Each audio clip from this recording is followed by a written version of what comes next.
Bienvenue dans l'émission Résonance de l'immigration, dialogue interactif pour une francophonie plurielle inclusive. Chaque semaine, découvrez des nouveaux groupes de discussion et des témoignages de jeunes franco-ontariens issus de l'immigration et de professionnels œuvrant pour l'intégration en Ontario. Expériences, défis, succès et organismes clés dans la lutte contre l'oppression systémique. Résonance de l'immigration au cœur de l'intégration. Ce projet est rendu possible grâce au gouvernement de l'Ontario.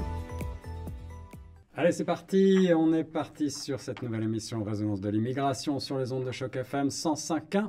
Dialogue interactif pour une francophonie plurielle inclusive. Tel est le sous-titre de ce projet rendu possible grâce au gouvernement de l'Ontario qui offre des possibilités de célébrer la francophonie ontarienne sous toutes ses formes et de favoriser la compréhension à son égard.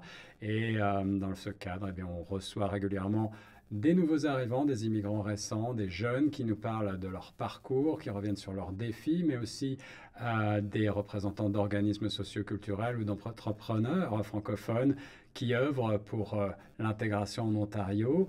Et on discute ensemble de ces questions-là. On essaye de trouver des solutions collectives pour renforcer la compréhension et l'inclusion au sein de la communauté francophone en Ontario, promouvoir les solutions existantes également pour une immigration davantage inclusive.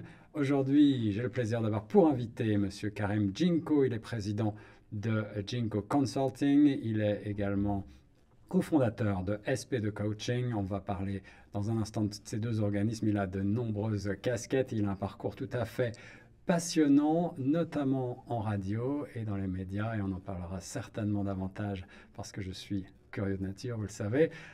Mais sans plus attendre, je vais donner à Karim l'occasion de se présenter. Karim Djinko, bonjour. Comment ça va? Bonjour Guillaume. Merci d'être avec nous. Est-ce que tu veux peut-être commencer par parler un tout petit peu de ton parcours et nous raconter ce qui t'a amené à te spécialiser dans le coaching exécutif et le leadership? Je suis désolé d'avance pour les anglicismes, mais je crois qu'il y a des termes qu'il est difficile de traduire parfois. Peut-être que tu vas me contredire. Alors, j'ai coutume de dire que coach, formateur, c'est pas ce que je fais, mais c'est ce que je suis. Fondamentalement, c'est la énième ramification d'une carrière qui a quand même un fil conducteur. Ouais. Ça tourne autour de la transmission, de la communication, de la connexion, mais de rencontres humaines, soit pour accompagner les gens à trouver les voies et moyens de se réaliser. C'est aussi leur tendre le micro. C'est ce que j'ai fait pendant quelques années comme journaliste. Ouais.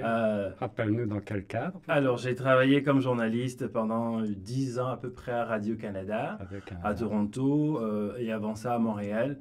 J'ai aussi été journaliste correspondant de presse pour certaines publications à l'étranger. J'ai travaillé aussi en Côte d'Ivoire dans un quotidien, un groupe de presse qui s'appelle Groupe Olympe. C'était un quotidien et je m'occupais de la section internationale du journal et je couvrais un certain nombre d'événements majeurs de l'actualité politique internationale de la sous-région ouest africaine et au-delà. Donc voilà, et j'ai aussi été professeur de langue, de français. Et pour moi, tout ça, c'est un même fil conducteur, c'est l'humain au cœur et c'est les rencontres, c'est donner du micro, c'est aussi accompagner les gens dans leur parcours, à trouver la meilleure version d'eux, que ce soit pour les gestionnaires que j'accompagne, pour leurs équipes, pour renforcer la synergie d'équipe. Donc voilà, c'est un peu ça mon sacerdoce et ça a commencé depuis une vingtaine d'années déjà. Moi, je suis arrivé au Canada en 2021, au lendemain du 11 septembre. Un gros changement. 2001, ouais. 2001, pardon, Ouais, 2001. Okay. Déjà, ça remonte. Gros changement au niveau familial, au niveau du parcours et une vingtaine d'années plus tard, je suis là à redonner en quelque sorte à un pays qui m'a accueilli, à partager aussi mon expérience avec des jeunes qui débarquent d'ailleurs. Et on sait que le parcours migratoire n'est pas toujours simple, il est passionnant. Absolument. Mais voilà, on peut le faciliter et c'est un peu à quoi je participe aussi par ailleurs. cibler l'humain pour élever la performance, c'est ton credo, c'est ce qui est marqué sous ta signature. Oui. Tu as travaillé donc pour des institutions prestigieuses, on en a évoqué certaines, comme l'ONU, Radio-Canada. Qu'est-ce que, dans ces expériences, a influencé le plus qui tu es aujourd'hui et ton travail en tant que transmetteur, en tant que coach? Qu'est-ce que tu retiens le plus, peut-être, ça peut être une anecdote ou une valeur de ces expériences-là que tu transmets à ton tour aujourd'hui? D'abord, ce que je suis aujourd'hui, c'est le fruit de mes formations, mais c'est aussi, très tôt, j'ai compris en fait que chez l'humain, dans ce qu'on appelle, excusez l'anglicisme, les soft skills, dans ses aptitudes, il y a là toute une richesse à exploiter quand on est en confiance, quand on comprend en fait que chaque humain a une vérité, a une force, et se connecter à cette force-là permet d'aller aussi loin qu'on peut. Donc, dans les équipes que j'ai gérées, par exemple, aux Nations Unies, des équipes multiculturelles, comment faire équipe quand on vient de différents horizons? Comment faire équipe quand on a des backgrounds différents? Mais on retourne à ce qui fait la singularité, c'est l'humain. Donc, essayer d'activer tous les leviers de ces soft skills, c'est ce qui permet justement à bâtir des équipes, mais aussi à donner confiance, à allumer les lumières en fait qu'on a chacun. Encore faut-il en être conscient, encore faut-il les trouver. Et c'est un peu ça qui m'a toujours guidé. Je pense qu'un accompagnant, que ce soit en formation, en transmission, ou même comme journaliste, c'est aussi un voyage où on apprend sur soi. Et on continue de grandir. Donc oui, j'accompagne, mais en même temps, je me réalise à travers ces accompagnements-là. Et c'est quelque chose qui me passionne déjà depuis tout petit. Si je peux raconter une anecdote rapidement. Alors, je viens d'une très, très grande famille en Côte d'Ivoire et ma mère avait la particularité d'être une grande taiseuse et parlait très, très peu. Et je voyais dans le petit village où je suis né que les femmes du village venaient la rencontrer, la voir souvent. Je me demandais bien, enfant, mais est-ce qu'elle venait bien faire en fait? Et comme j'étais dans les jupons de ma mère, j'écoutais aux portes souvent et puis je me rends compte qu'en fait, les dames, elles parlent. Ma mère acquiesce et parle très, très peu. Mais elle était dans l'écoute, dans la réception. J'ai compris très tôt, en fait, la force de l'empathie, de l'écoute, en fait. Et ma mère, qui était aux antipodes de mon père, qui, lui, c'était le joyeux luron, très drôle, qui s'allume quand il voit les gens, etc. J'ai compris aussi qu'en fait, par la communication, on pouvait avoir un impact énorme. Donc, que ce soit dans l'écoute, dans la communication, qu'importe, et parce que c'était comme ça que je me sentais, je me suis dit, quand je vais être grand, c'est un peu ça que je vais faire. Et ça a participé au choix que j'ai fait de carrière, parce que j'étais dans ma zone de génie, dans ma zone de confort. Donc, quand je vois l'humain, je vois des leviers activés, je vois la transmission à faire, je vois la connexion à faire, et ça me passionne, et voilà, je suis dans ma zone, on va dire.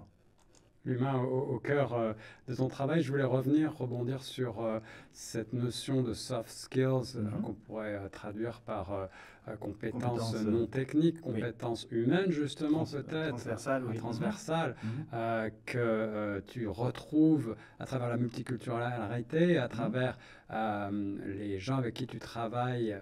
Tu travailles beaucoup ici à Toronto et tu travailles aussi à Ottawa, tu travailles à l'international et avec des gens des quatre coins du monde. Donc ce qui nous intéresse beaucoup pour cette émission Résonance de l'immigration, ce message peut-être positif, c'est celui de ces points communs qu'on peut tous avoir et qu'on peut trouver en nous. Tu as aussi parlé de ce parcours initiatique qui est individuel là.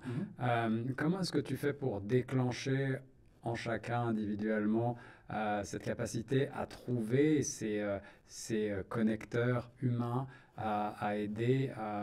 On a tous notre nature propre, certains expansifs comme l'exemple de tes parents, de ton père davantage extraverti ou de ta mère plus sur l'écoute, mais on a tous effectivement des choses en commun, quel que soit le pays d'origine, la culture que l'on a. Comment est-ce que l'on fait pour mettre ça à notre profit pour travailler dans le domaine professionnel ou pour réussir dans la vie sociale ici en tant que francophone?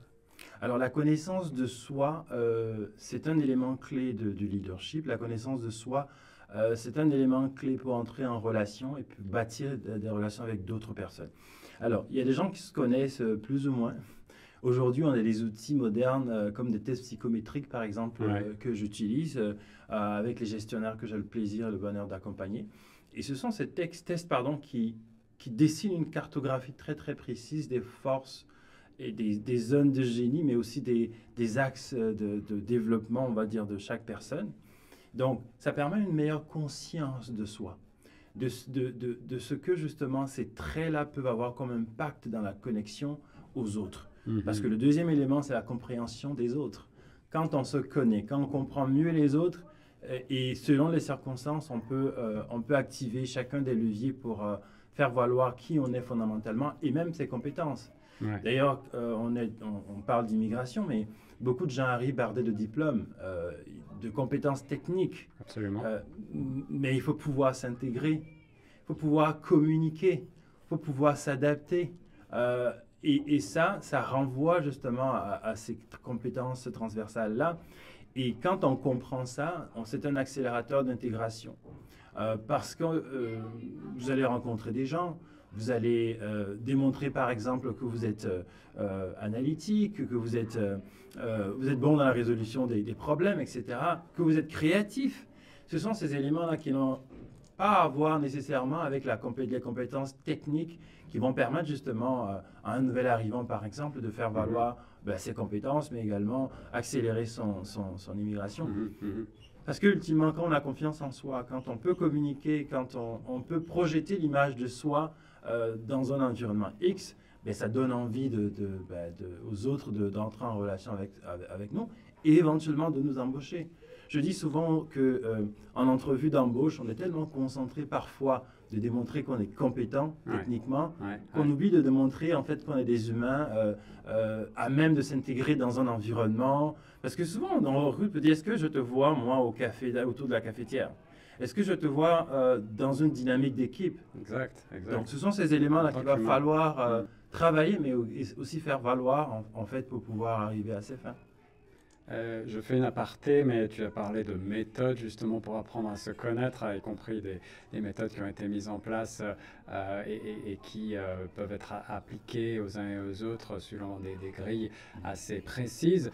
Aujourd'hui, l'intelligence artificielle est sur toutes les lèvres. On parle beaucoup de cette révolution qu'on est en train de vivre et peut-être de changement de paradigme pour l'emploi, pour le marché de l'emploi. Mais est-ce que du côté du leadership, du côté de la formation, du côté de l'identification de ces talents, de ces compétences interpersonnelles, est-ce que ces outils-là qui sont en train de se développer vont faire une différence d'après toi? Est-ce que l'humain reste malgré tout au cœur de ce que tu fais de ton métier? L'intelligence artificielle est très intelligente. Elle ne transpire pas pour le moment, elle ne sourit pas, elle ne véhicule pas des émotions. C'est ça. Donc, oui, c'est des éléments, c'est un outil incontournable de plus en plus, mais il va rester toujours justement l'humain, parce que c'est l'humain qui fait la machine et non l'inverse. Et il ne faut pas, je ne les oppose pas évidemment, je pense qu'on peut s'en servir à bon escient, mais on ne va pas remplacer justement l'humain qui est au cœur quand même de tout l'appareil, parce que en définitive, c'est un humain qu'on embauche, c'est un humain à qui on discute, etc. Et d'ailleurs, on l'a vite compris, au sortir de la pandémie, on a découvert beaucoup de façons de travailler, et on travaille à la maison, mais on retourne quand même physiquement, parce qu'on a besoin de contact, on est des humains, fondamentalement, on a besoin de contact, on a besoin de sentir. Entre une lettre de congédiement qu'on reçoit et puis quelqu'un qui nous reçoit dans son bureau et on voit qu'il est désolé, il y a quand même une sacrée différence. L'empathie. Il y a l'empathie, il y a ce qu'on peut transmettre par le regard, par l'émotion. J'aime bien la citation de Maya Angelou qui dit, c'est pas ce qu'on fait important, ce qu'on dit important, mais ce qui est encore plus important, c'est comment on fait sentir l'autre. Et on fait sentir l'autre en présence, en fait. Et ça, on ne remplacera pas ça. Donc, si je comprends bien, en tant que professionnel, tu n'es pas inquiet par cette nouvelle technologie, c'est plutôt un outil que tu embrasses déjà, d'après ce que je comprends. Absolument. Moi, je m'en sers d'ailleurs on va dire, pour me faciliter la tâche par rapport à certaines tâches qui peuvent être répétitives. Je l'intègre justement dans mon fonctionnement au quotidien, mais en définitive, c'est moi qui écris, c'est moi qui fais la recherche, c'est moi qui parle, c'est moi qui... Voilà, donc c'est un peu la radio, on a annoncé combien de fois la mort de la radio, on a annoncé combien de fois... Exact. Mais on est encore là, parce que... voilà, il y a des fois une réception collective, la voix transporte de l'émotion, la voix, même pour décrire un match qu'on est en train de regarder, elle rajoute quelque chose. Bref, l'humain n'est pas prêt à être remplacé, on a encore besoin de lui. C'est encourageant d'entendre de telles paroles. Karim, est-ce que tu accompagnes des dirigeants pour développer un leadership créateur et inspirant? Quelles sont d'après toi les qualités essentielles pour un bon leader aujourd'hui, et en particulier un leader francophone ici en situation minoritaire à Toronto? Alors, il y a 3 composantes essentielles du leadership pour moi. C'est la base, c'est la connaissance et la compréhension de soi. Embrasser qui on est dans nos lumières, mais également dans nos zones d'ombre. Il y a comprendre finement les autres, comprendre leurs zones de génie, comprendre quelle est la meilleure façon d'interagir avec eux. Et les circonstances. Les circonstances commandent un type de réaction. Et le leader qui est capable de tirer le meilleur des autres, qui est capable de parler, de communiquer de telle sorte de se faire comprendre par différents types de personnalités. Le leader qui donne envie de le suivre pas parce qu'il dit de le faire, mais parce qu'il nous inspire, parce qu'il est capable d'apporter une plus-value, de partager aussi une vision. Ce sont des éléments qui sont incontournables dans le leadership aujourd'hui. Et chaque jour, je rencontre des gens passionnants qui continuent d'apprendre parce que la vie est un voyage d'apprentissage. On apprend sur soi, on apprend sur les autres. Et puis, voilà, ce sont des éléments qui sont incontournables. Petite parenthèse, j'accompagne souvent des jeunes, des jeunes adultes. Et sur tout ce qui est estime de soi, mais aussi compréhension de qui ils sont et puis comment est-ce qu'ils peuvent maximiser ça. Quand je vois le sourire, le bonheur, la confiance des fois au sortir de ces formations, ça n'a pas de prix. Et parce qu'ils savent de quoi ils sont capables, ils savent également minimiser ce qu'ils ne sont pas ou ce qu'ils ne savent pas faire. Et ils savent au-delà de tout, s'accepter, se regarder dans la glace, dans leur zone, encore une fois, dans leur zone de lumière, dans leur zone d'ombre aussi, parce qu'on est des humains, on est complexes. Hein. Et ça fait une sacrée différence. Et quelles sont, d'après toi, les principales difficultés que tu as pu identifier au cours de ta carrière à ta rencontre des leaders, ceux justement dans le contexte de la multiculturalité, de la francophonie, de l'Ontario? Est-ce qu'il y a des points sensibles qui reviennent régulièrement? Est-ce qu'il y a des défis particuliers que tu peux souligner avec nous aujourd'hui et peut-être des pistes de solutions envisagées? Alors, je dirais, je penserais à l'essentialisation.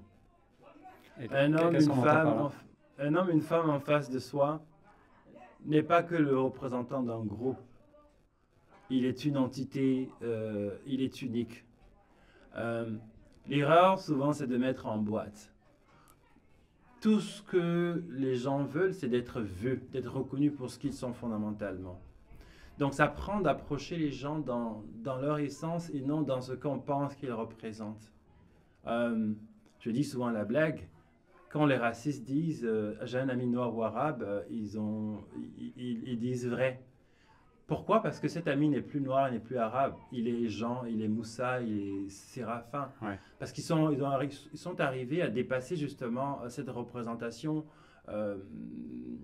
cette boîte où souvent on met un ensemble en fait. Donc, l'approche individualisée, quand on a quelqu'un en face de soi, sonder son cœur, sonder qui il est véritablement, sonder à quoi il aspire, etc., c'est la base pour entrer en relation avec quelqu'un. Ça recoupe peut-être un petit peu ce dont on parlait plus tôt, ce qui relève de l'intelligence émotionnelle, qui pour l'instant n'est en tout cas pas encore l'apanage des intelligences artificielles et qui fait toute la différence. Absolument, absolument. Et puis j'utilise une image que j'aime bien, c'est que en fait la vie c'est un peu comme une autoroute en fait. Qu'importe qu'on soit bon conducteur, on va cracher, on va faire un accident si on ne tient pas compte des signaux que nous envoient les autres automobilistes. Si on ne respecte pas le code de la route. Pour moi, ça symbolise la compréhension des autres et aussi de convoquer des attitudes en fonction des circonstances. On n'est jamais seul. Donc, il faut être conscient de qui on est, mais aussi être conscient des autres pour pouvoir s'adapter, pour pouvoir des fois faire un pas de recul, pour comprendre l'autre en fait, parce que plus on comprend l'autre, mieux on se comprend et plus on peut entrer en relation avec. Donc c'est valable pour un manager qui veut par exemple créer une synergie d'équipe. Quel puzzle il amasse. Pardon, c'est un peu comme un maestro en fait qui dirige un orchestre, un ensemble.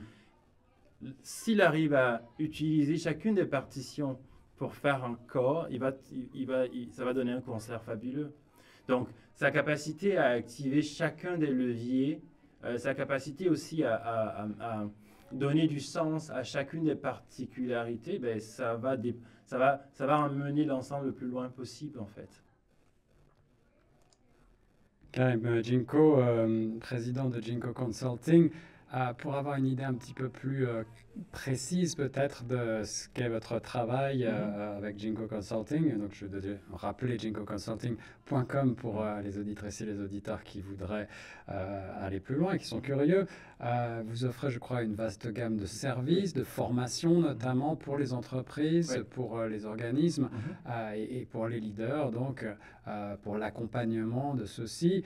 Est-ce que tu as des exemples concrets peut-être à nous citer de transformations positives comme ça que tu as pu observer chez des clients grâce au coaching exécutif? Alors, donc, il y a du coaching individuel de managers, de gestionnaires. Il y a des coachings de groupe. Il y a des formations de groupe. Il y a des formations notamment en synergie d'équipe où on rassemble, par exemple, les composants d'une équipe avec le manager pour apprendre à travailler ensemble, pour apprendre à gérer les différends, pour apprendre à miser sur les forces des uns et des autres. Il y a des formations aussi, par exemple, très, très pratiques comme comment donner et recevoir du feedback. Un élément qui est des fois très, très compliqué dans certaines organisations parce que si on ne donne pas du feedback et on n'apprend pas à le recevoir, ça peut compliquer les relations. Il y a des ateliers aussi sur la communication interculturelle. Il y a des formations sur l'estime de soi. J'accompagne aussi des organisations pour améliorer leur pratique d'inclusivité, leur politique, la mise en place de leur politique d'inclusivité. Je travaille notamment aussi à l'international pour ça avec la coopération française, avec des directeurs de radio, de médias qui veulent par exemple avoir des équipes beaucoup plus hétérogènes, plus inclusives. Donc on travaille sur le processus de recrutement, la communication interne, bref, tout ce qui rentre en ligne de compte justement pour créer des équipes performantes. Donc voilà, c'est une vaste gamme de services. Et ça commence en fait du recrutement, comment on compose des équipes, à l'onboarding, à la prise de fonction, on va dire ça comme ça, à la synergie des équipes et aussi à des ateliers thématiques qui concourent justement à faire de l'humain le centre névralgique de la performance. Parce que je dis que l'humain, en fait, c'est le plus grand potentiel de croissance de toutes les organisations. Alors, et on n'a jamais fini d'investir justement dans l'humain. Justement, Karim, on parle un petit peu d'inclusion, puisque dans cette émission Résonance de l'immigration, un des buts, c'est de sensibiliser aux obstacles systémiques, parler justement des problématiques d'inclusion des nouveaux arrivants, des immigrants récents, sensibiliser à la richesse de la diversité de nos communautés francophones. je sais que c'est un de tes credos, tu es passionné d'inclusion et d'équité. Comment est-ce que tu intègres ces valeurs justement dans ton travail avec les leaders des organisations? Est-ce qu'il y a des points spécifiques que tu abordes? Alors, on travaille beaucoup évidemment sur la question des biais inconscients. On travaille énormément sur la compréhension fine des individus. Alors, biais inconscient pour les auditrices et les auditeurs, est-ce que tu peux préciser? Alors, c'est un peu tous les freins, en fait, dont on n'a pas conscience qui nous empêchent d'entrer en relation de façon authentique avec tout le monde, en traitant tout le monde de façon juste et équitable. Et donc, on en a tous.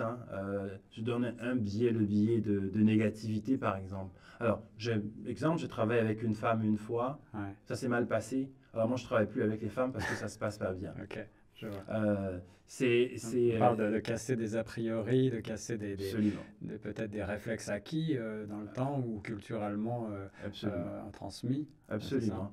C'est aussi d'aller au-delà de nos peurs parce que parfois les gens ont du mal à composer avec la diversité parce qu'ils disent je ne vais pas faire d'erreur, alors je ne prends pas de chance, je vais éviter. Intéressant. Mais quand on ramène en fait l'humain, on va au-delà justement des enveloppes, des représentations et de l'essentialisation. Donc, et les formations vont aussi très très loin aussi, par exemple la notion de la valorisation de ce qu'est le travail. Je donne un exemple très simple. Quand j'étais tout petit, quand on me demandait qu'est-ce que ta mère fait, je disais ah non, ma mère elle fait rien. Parce que dans la représentation du gamin que j'étais, le travail c'était mon père qui partait à 9h, qui revenait à 5h. C'est ça. Ouais. Donc on a valorisé en fait une représentation du travail en fait qui est ce sont les hommes qui ont créé les conditions justement. Mais le travail d'une femme et pour avoir été père monoparental, quand je m'occupais des enfants, c'est là où je travaillais. Puis quand j'allais au travail, c'est là où j'étais en vacances. C'est ça. je connais la problématique. Donc, il y a détricoté un certain nombre d'idées reçues. Il y a valorisé, en fait, l'apport particulier des uns et des autres. On ne dirait pas, par exemple, un animateur du matin qui passe 3 heures à la station, qui travaille moins qu'un reporter qui travaille 8 heures. Parce que c'est des apports qui sont différents. Exact. Donc, changer le rapport au travail, changer au rapport à l'humain, ce sont des éléments qui concourent justement à créer des environnements de travail beaucoup plus inclusifs. Et voilà, ça va au-delà de la technicalité, ça va au niveau de l'appréhension justement d'un certain nombre de concepts qui sont essentiels si on veut créer des environnements vraiment équitables en fait. Et je donne un autre exemple. Aux Nations Unies, j'avais décidé par exemple que l'émission du matin soit animée par une femme. Oui. Ça fait quelques années de cela. On me disait c'est compliqué parce que les femmes en général on préfère pas la voix, etc., etc. Mais tout ça, ce sont des freins qu'on se met dans la tête. Et j'ai persisté. Et j'avais aussi décidé, par exemple, aux Nations Unies, que les entrevues majeures seraient faites par des femmes politiques, etc., pour changer un peu la perspective de les femmes, elles font société, culturelle, etc. Alors, la première fois que j'ai désigné une dame, elle est venue me voir pour dire chef, je la sens pas, est-ce que tu peux désigner plutôt mon collègue? Je lui ai dit, écoute, j'ai confiance en toi, je sais que tu vas y arriver, il n'y aura pas de souci. Et ça a fonctionné, et puis il était tout fier avant. Et c'est normal, parce que là, on était en Afrique, si pendant des années, on lui a dit qu'elle n'a pas voix au chapitre, que sa parole compte moins, c'est sûr qu'en termes de projeter la confiance, c'est différent. Donc, en tant que responsable, qu'humain, il faut des fois bâtir la confiance aussi. Et donc, j'aurais pu me dire, bon, elle doute, je ne vais pas la mettre dans cette circonstance-là, mais j'aurais perpétué justement un blocage qu'elle avait en fait. C'est tout à fait passionnant, surtout dans le contexte actuel de remise en cause malheureusement d'un certain nombre d'avancées significatives sociétales sur ces questions, notamment de droits des femmes et de place des femmes dans la société, dans le monde du travail. Je rebondis, on a peut-être déjà un petit peu abordé la question, mais je voudrais bien savoir quelles sont, d'après toi, les erreurs les plus courantes des entreprises, des entrepreneurs, des leaders en matière d'inclusion, et comment est-ce qu'on peut peut-être y remédier? Est-ce qu'il y a des exemples qui te viennent en tête? Alors, il ne faut pas confondre représentation. C'est souvent très très beau sur la photographie, mais ça va bien au-delà de ça. comment on accompagne de façon systémique sur la durée pour créer des milieux inclusifs. Parce qu'évidemment, il y a des résistances. Il faut gérer après, en fait. Parce qu'on l'a vu, et ça c'est un classique, parfois on met une femme par exemple ministre ou en responsabilité, oui.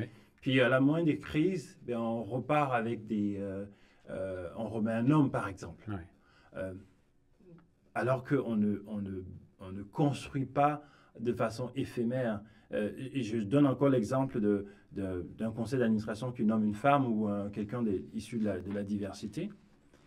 Il faut comprendre ce que la personne se met sur les épaules sans qu'elle le dise, parce qu'elle pense représenter toute une communauté.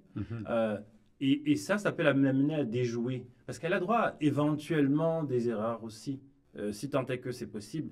Elle a droit justement à ce que sa chance ne soit pas circonscrite à 3 mois, à 6 mois, à un an. Ouais. Il faut travailler aussi en amont pour ce qui n'est pas visible en fait. Toutes les tensions et toutes les résistances qui ne se disent pas, il faut travailler sur du long terme pour pouvoir justement amener à gérer ça.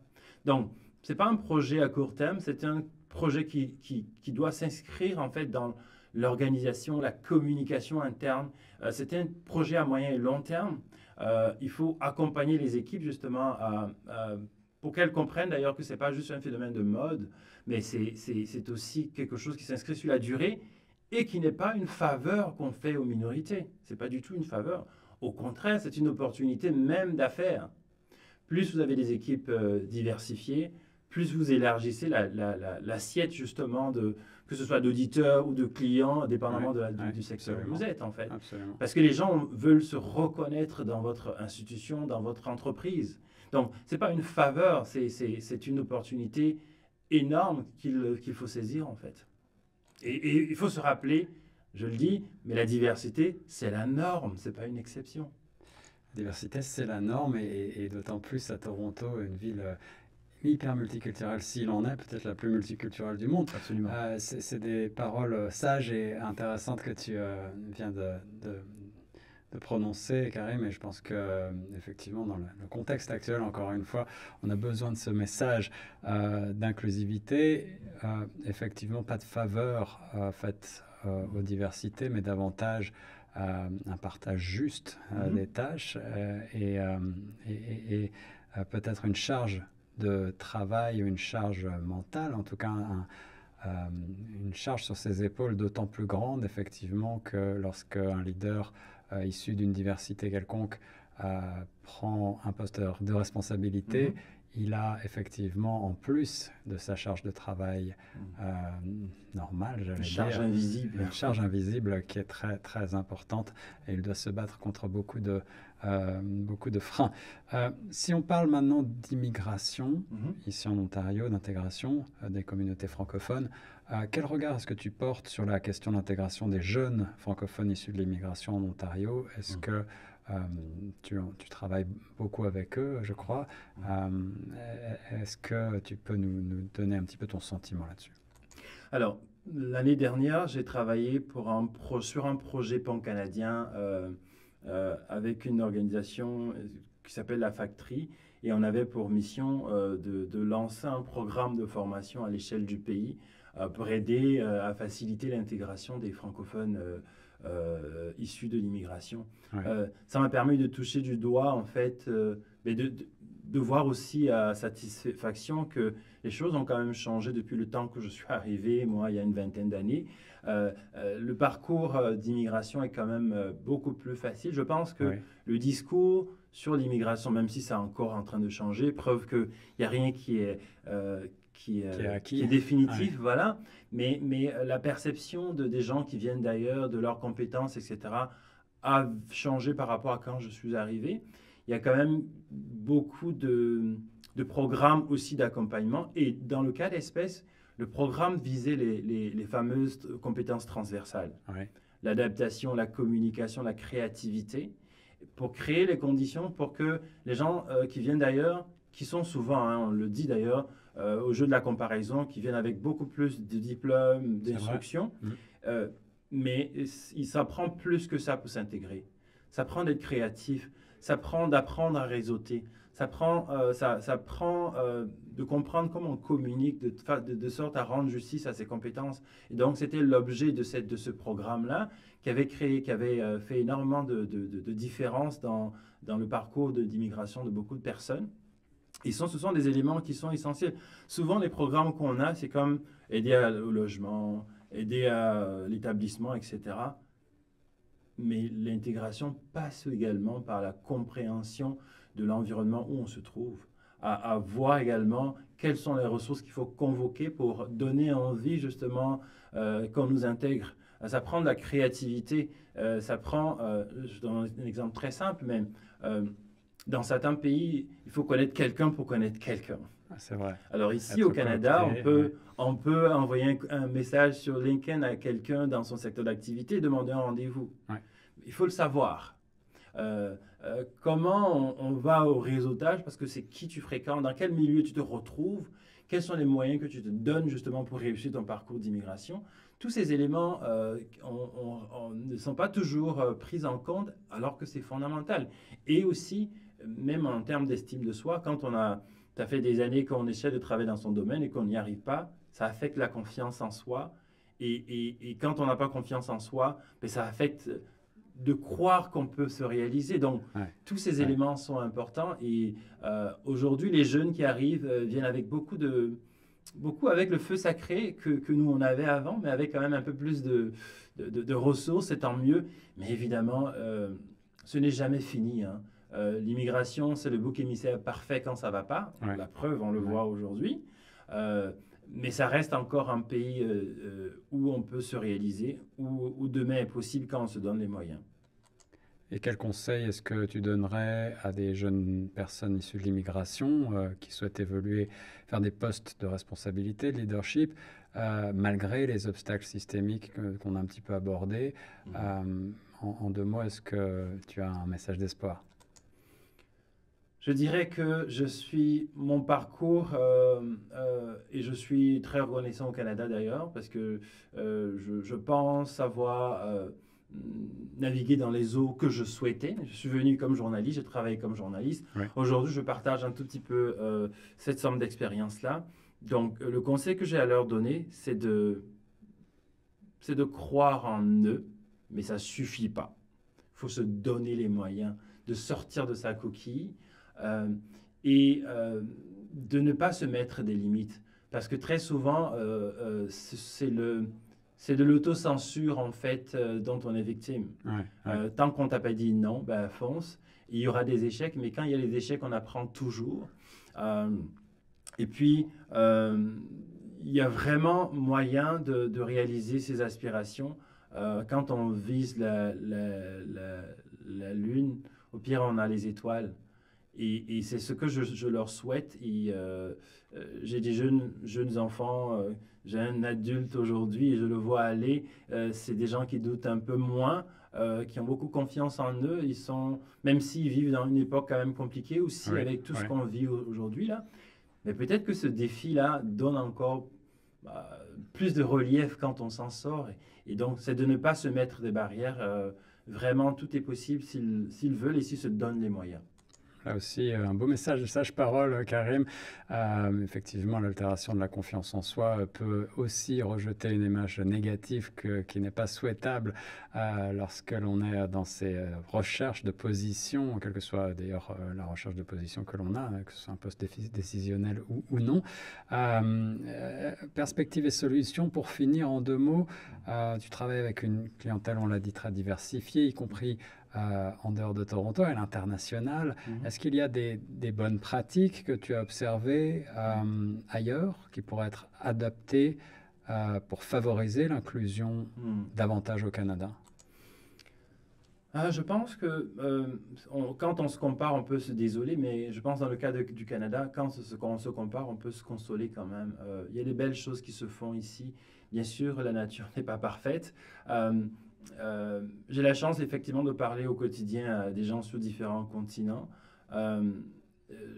Ce qui est notable ici, c'est que de l'enfance jusqu'à l'âge adulte, on met quand même beaucoup en place pour stimuler l'estime de soi. Et ça, c'est la base pour moi, pour créer un citoyen beaucoup plus confiant. Et ça, c'est quelque chose d'essentiel. Je voudrais dire aussi, en fait, que la finalité, c'est important, mais de profiter aussi du parcours. Parce que le chemin par lequel on arrive à un objectif, en fait, faut en profiter tout simplement. Ouais, même si c'est parfois dur. Même si c'est parfois dur, parce qu'avec du recul, on se dit, ah ben, heureusement que j'ai vécu ça, parce que ça m'a permis justement d'être plus résilient. Heureusement que ça m'a permis justement de comprendre ce qu'il faut éviter, en fait, parce qu'on apprend aussi de nos erreurs, évidemment. Encore faut-il avoir un beau recul sur ces erreurs-là. Quand on n'essaye pas, c'est la certitude qu'on ne réussit pas.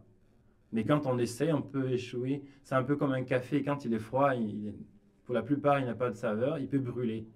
Mais c'est le parcours aussi, en fait, en définitive, qu'on soit le parcours d'immigration, ou du moins quand on veut monter aussi dans l'échelle de la hiérarchie. Il ne faut pas oublier que tous les détours comptent. Tous les détours sont importants aussi. Et donc, voilà, et pour ça, indépendamment des résultats de l'homme que je suis devenu aujourd'hui, une bonne partie de ma vie d'adulte, je l'ai passée ici, et je suis une autre personne qui a appris de chacun des contacts, que ce soit dans le milieu journalistique et au quotidien. Je rencontre des gens fabuleux qui ont des expériences à partager, et oui, profiter aussi du parcours. Le parcours est aussi important que la finalité, ou quasiment. Là aussi, encore des paroles de sagesse. Karim, on arrive bientôt à la fin de cette émission Résonance de l'immigration. Je voulais savoir si, à ton avis, il y a d'autres moyens avec lesquels les institutions, les entreprises canadiennes pourraient peut-être mieux accompagner les talents issus de l'immigration. On n'a pas vraiment abordé ces questions de reconnaissance des diplômes, par exemple, mais c'est vrai que ça revient assez régulièrement dans ces émissions-là. Est-ce qu'il y a des points particuliers pour accompagner le développement professionnel des gens issus de l'immigration que tu entrevois? Ben, je dirais, il y a au Canada, à Toronto, à Montréal, enfin bref, dans nos villes, il y a tellement de talents encore inexploités. Je disais que l'humain, c'est le potentiel, le réservoir de croissance le plus important. Et se priver de ces talents-là, c'est un beau gâchis, en fait. Donc, créer les conditions pour que les talents s'expriment, créer les conditions pour que les gens se sentent valorisés, ils vont ajouter de la valeur justement à ce pays-là. Et ce n'est jamais acquis, le regard par rapport à l'immigration, mais ce pays-là, il l'est aussi parce qu'il a profité des apports multiples et multiformes au quotidien. Et donc, de ne pas se priver de ce talent-là, parce que l'avenir s'écrit aussi aujourd'hui. L'avenir s'écrit avec toutes ces personnes-là qui ramènent de la richesse dans ce pays. Et c'est des richesses qui ne demandent qu'à être exploitées. Voilà, Karim Jinko, président de Jinko Consulting, pour cette émission Résonance de l'immigration. Je rappelle que si vous voulez connaître davantage des formations et des services qu'offre Karim avec Jinko Consulting, c'est jinkoconsulting.com. Il y a aussi sp2coaching.com pour parler davantage de communication. Est-ce que peut-être tu veux nous expliquer en 2 mots quelles sont les spécificités des deux entreprises? Alors, SP2 Coaching fait principalement du coaching, qui est évidemment différent de la formation, etc. Et Jinko Consulting est plus vaste. Nous sommes du recrutement à la prise de fonction, à la formation, à des ateliers, etc. Donc, c'est une approche beaucoup plus globale, et on donne également de la consultance, on fait de l'accompagnement multiforme en fait auprès d'organisations. Donc, c'est pour ça que j'ai créé ces 2 entités, pour faire une démarcation claire et nette. D'accord. Est-ce que, pour terminer, tu as des projets ou des initiatives à venir qui s'inscrivent un petit peu dans la continuité de ton engagement pour un leadership plus inclusif, plus humain, comme on en a, je pense, brossé le portrait au cours de cette émission? Je me réjouis de participer dans quelques semaines au sommet Vision, qui va parler de comment concilier les savoirs ancestraux avec des méthodes modernes de transmission. J'aime beaucoup ce sujet parce que, comme formateur, j'aime bien parler de transformation. Et la transformation, ça requiert davantage que transmettre de l'information. Pour faire un lien avec l'intelligence artificielle, il y a plein de choses qu'on peut aller sur Internet découvrir. Oui. Mais quand on est dans une vraie démarche de transformation, ça prend pour le formateur justement de concilier un certain nombre de compétences, de telle sorte que les gens viennent chercher, sont acteurs en fait de leur propre connaissance, de leur propre transformation. Ils ont des formations qui font une différence. Donc, je vais être assez sommé, ça va donner lieu à des échanges super intéressants. Et puis, dans quelques jours, je retrouve un certain nombre de cadres de la fonction publique à Ottawa via un programme qui s'appelle... c'est un programme de leadership pour les cadres de la fonction publique. Et la cohorte contient une vingtaine de personnes et ensemble, on va essayer de réfléchir à comment ils peuvent avoir de l'impact auprès de leurs équipes, différentes équipes de différents ministères. Je parle de ça parce que la base, pourquoi je suis devenu coach et formateur aussi, c'est parce que je me rends compte du fait qu'un manager, un gestionnaire, son impact est important. S'il gère bien son équipe, il rend des gens heureux, il crée de la valeur ajoutée dans l'agenda justement de son équipe, de son ministère ou de son département. Et ce sont des vies en fait qui transforment par la bande. Donc l'effet des multiplicateurs, c'est un peu ça qui a fondé aussi ma volonté d'accompagner ces gestionnaires-là. Et je me réjouis aussi de la rencontrer parce que ce sont des personnalités très attachantes qui ont beaucoup de choses à partager. Et moi, j'accompagne, mais j'apprends aussi, je me réalise à travers ça. Vous écoutiez Résonance de l'immigration, un programme rendu possible grâce au gouvernement de l'Ontario, avec aujourd'hui pour invité Karim Djinko, cofondateur de SP2 Coaching et fondateur président de Djinko Consulting. Merci beaucoup Karim d'avoir participé à cette émission. C'était Guillaume Laurin sur les ondes de choc. C'est moi qui te remercie Guillaume, merci beaucoup.